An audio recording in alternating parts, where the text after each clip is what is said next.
Hey everyone, today I'm going to be showing you an extremely simple rock and metal mastering chain that's going to help you get your demo sounding a little more radio ready. So the first thing that you want to do when it comes down to doing any adjustments to the overall volume of your track is just taking a quick listen to what's going on.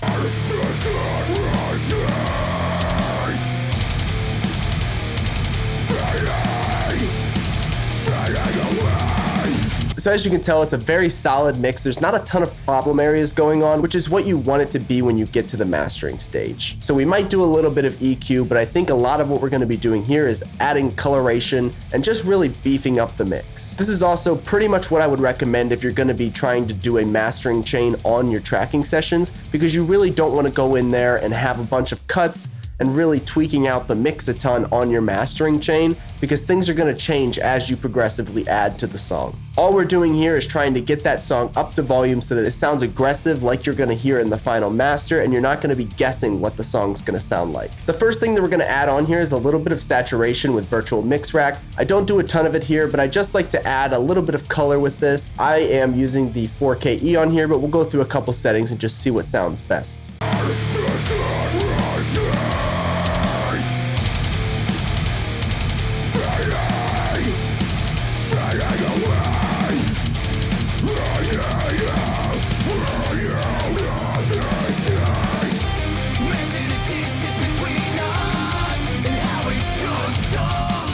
And that's all I'll do on that plugin. The next thing I did is I added a couple EQ points that just helped clean the mix up in a couple problem areas. Some of those are dynamic points and some are not. And here's what the before and after of that sounds like.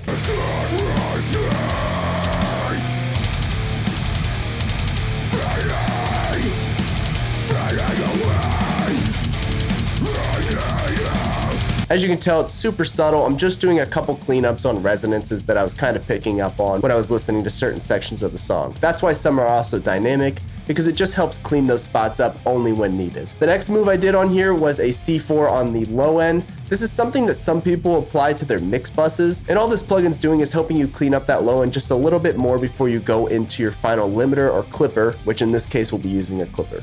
And now the fun part of mastering, which is getting your track up to volume. So as you can tell, at the quietest parts, we're coming in a little bit around -11, which is definitely too quiet for Spotify. And it's gonna sound pretty quiet next to pretty much anything that's been mastered by a professional on Spotify, especially in cases like a playlist where you're gonna be sitting next to music that's not your own. Luckily with NovaClip, it makes it super easy to get up to those volumes, and we can get that volume a lot cleaner without having to change a lot of our mix like we will sometimes with the limiter when we have to overuse it to get volume. All we need to do to get the volume out of our mix is start using this clip knob, and we'll adjust some of the parameters.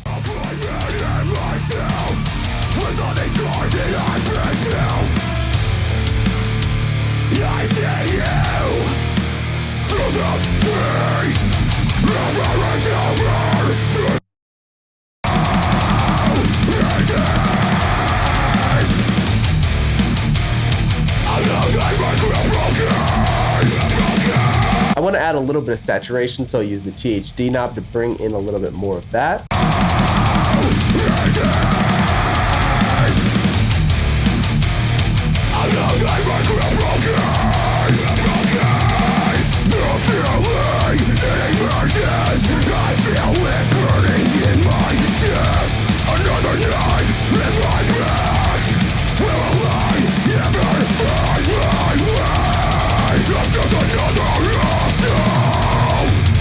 So that's sounding good to me. And then the last thing that I would do is generally I like to check the delta to make sure that we're not cutting out too much info. For those of you who don't know what the delta is, it's going to allow you to hear just the signal that we're clipping, which is going to allow you to hear what's being removed from the song. My rule of thumb generally when using this is just to make sure that you're not getting any intelligible details of the song. You're going to hear a lot of pops and clicks, and that's to be expected as those are the transients you're cutting off. And here's what those sound like.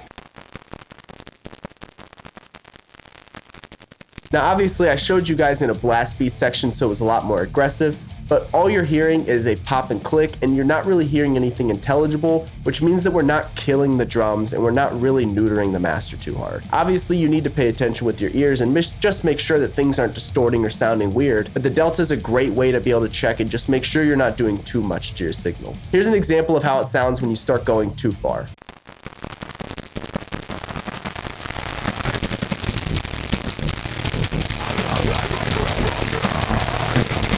As you can probably hear, there's some vocals, there's some guitar, and there's some even drum details that are starting to poke through. And if you would switch back to the non-delta version of that track, it'll be super loud, but it's also going to be super distorted and full of artifacts. So this is a great way to be able to test and make sure that you're not doing too much when it comes to mastering. The final step is just making sure that your track is going to be at a volume that you're going to be happy with.